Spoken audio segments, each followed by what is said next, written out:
नमस्कार मंडळी, तुम्हा सर्वांचं आपल्या श्री महालक्ष्मी या चॅनेलमध्ये खूप खूप स्वागत आहे.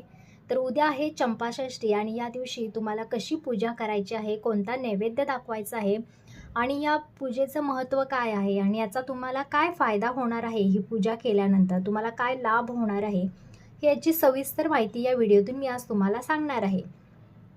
तर बघा, भारतामध्ये प्रत्येक सणासुदीला खूप असं महत्त्व आहे.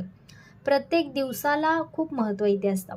पण त्यातल्या त्यात असे काही सण आहेत, ते आपल्यासाठी खूप असे विशेष असतात आणि त्या दिवसांची प्रचिती आपल्याला लवकर येत असते. जर आपण त्या दिवशी चं महत्त्व जाणून घेतलं आणि त्या दिवशी शास्त्रपुराणानुसार आपण जर काही गोष्टी केल्या, तर त्याचं निश्चित असं फळ आपल्याला भेटत असतं. तर उद्या आहे चंपाषष्ठी आणि या षष्ठीला स्कंदषष्ठी असंही बोललं जातं. ही षष्ठी महाराष्ट्रात आणि कर्नाटकमध्ये मोठ्या प्रमाणात साजरी केली जाते. तसं बघायला गेलं तर जी चंपाषष्ठी आहे ती विदेशात देखील साजरी केली जाते. विदेशात सुद्धा आपल्या भारतीयातल्या खूप मोठ्या प्रमाणात देवी देवतांची पूजा देखील केली जाते. तिथे गणपती बाप्पा असतील, माता लक्ष्मी असेल किंवा आपले श्रीकृष्ण असतील, यांची देखील पूजा विदेशामध्ये केली जात आहे. एवढी प्रचलित झालेले आहेत. त्यानंतर आहे चंपाषष्ठीचं महत्त्व. या दिवशी मार्गशीर्ष महिन्यामध्ये ही षष्ठी येत असल्याने तिचे खूप असं महत्त्व आहे आणि या दिवशी आपण भगवान भोलेनाथांची एकरूप होऊन पूजा करायची असते. त्यामुळे आपल्याला निश्चितच फळ भेटत असतं. चंपाषष्ठीला खंडेरायाची पूजा करतात, पण हे खंडेराया नक्की आहेत तरी कोण? ते आहेत आपले भोलेनाथ म्हणजे शंकर.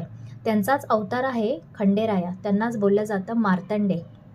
या दिवशी मार्तंडेयाची आणि भगवान कार्तिकेयची पूजा केली जाते. भगवान शिव आणि त्यांचे पुत्र कार्तिकेय यांची पूजा या दिवशी करून या दिवशी धनप्राप्ती करता येते. आपले सगळे कष्ट दूर होत असतात आणि आपल्या घरामध्ये सुखसमृद्धी नांदत असते. एवढा प्रभावशाली अशी ही चंपाषष्ठी आहे. याचा लाभ आपल्याला लवकर होत असतो आणि एवढी फलदायी ही पूजा आहे. त्यामुळे तुम्हाला या दिवशी भगवान शंकर आणि कार्तिकेय यांची पूजा तुम्हाला करायची आहे. भगवान कार्तिकेय हे मंगल ग्रहाचा अधिपती यांना मानलं जात असतं. त्यामुळे ज्यांना पण मंगल ग्रहाचे दोष आहेत किंवा ज्यांचा मंगल ग्रह कमजोर आहे ना, त्यांना या देवाची प्रार्थना पूजापाठ केला पाहिजे, नामस्मरण केलं पाहिजे. ज्यांना पण मंगल दोष असतो ना, त्यांच्या मागे खूप पीडा लागलेली असते, त्यांना खूप आजारी पडत असतात किंवा त्यांचं लग्न ठरत नसतं, कोणतंच काम व्यवस्थित होत नसतं आणि प्रत्येक कामामध्ये अडथळे येत राहतात. तर अशा लोकांसाठी ही चांगली संधी आहे की तुम्ही या संधीचं सोनं करून घ्या. उद्या चंपाषष्ठीला तुम्हाला खंडेराया जेजुरी येथे खूप मोठा उत्सव भरला जातो आणि तळी उचलणं हा सुद्धा तिथे कार्यक्रम असतो. सगळे कार्यक्रम तिथे होत असतात.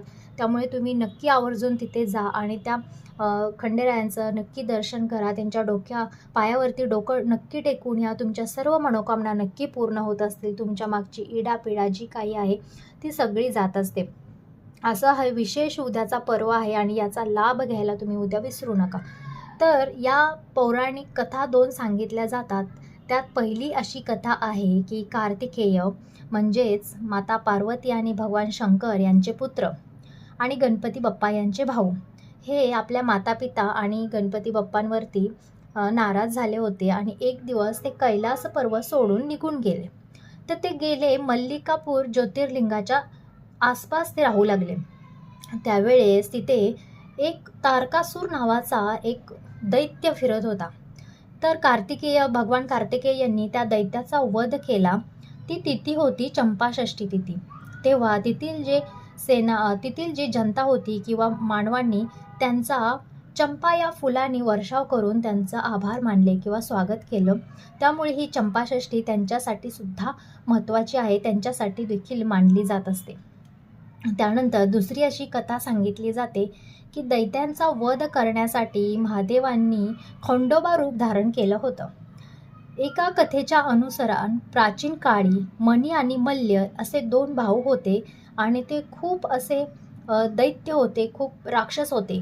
त्यांनी मानवावरती खूप अत्याचार केला होता आणि खूप जनतेमध्ये धुमाकूळ पसरवला होता. तर या दैत्यांच्या वधासाठी शिवांनी म्हणजेच आपले शंकर आहे त्यांनी खंडोबा नामक स्थान जेजुरी येथे 6 दिवस युद्ध चालवलं होतं. तर भगवान शंकरांनी भैरव आणि माता पार्वतीने शक्तिरूप धारण केलं होतं. यांचा अंत म्हणजे दैत्याचा वध झाला होता. तर सर्व देवी देवतांनी त्यांच्यावरती चाप्यांच्या फुलाचा वर्षाव केला होता. दिवशी भगवान शिव यांनी रुद्रावतार भैरवाचं रूप घेतलं होतं आणि त्यांनाच बोललं जातं मार्तंड, मल्हारी, खंडोबा. या दिवशी यांची पूजा केली जाते आणि इथे यांचं शिवलिंग आहे, याची पूजा अनेक भक्तजण करत असतात. आणि हे शिवलिंग जो पण या शिवलिंगावरती डोकं टेकवून येतो ना, त्याची हर एक मनोकामना पूर्ण होत असते. त्यामुळे तुम्ही देखील उद्याच्या दिवशी जेजुरीला जायला विसरू नका आणि त्यांच्यासाठी रात्री बाजरीची भाकरी आणि वांग्याचं भरीत किंवा वांग्याची भाजी, कांदा अशी त्यांच्यासाठी तुम्ही नैवेद्य द्या. आणि शक्य असेल तर तुमच्या इथे जर कुठे घोडा असेल तर उद्या तुम्ही घोड्याला चणे आणि गूळ खायला द्यायला विसरू नका. यामुळे खंडोबांचा चांगला आशीर्वाद तुम्हाला प्राप्त होईल आणि तुमची हर एक मनोकामना पूर्ण होईल. तर ही आजची माहिती जर तुम्हाला आवडली असेल तर आपल्या या व्हिडिओला लाईक, शेअर करायला विसरू नका.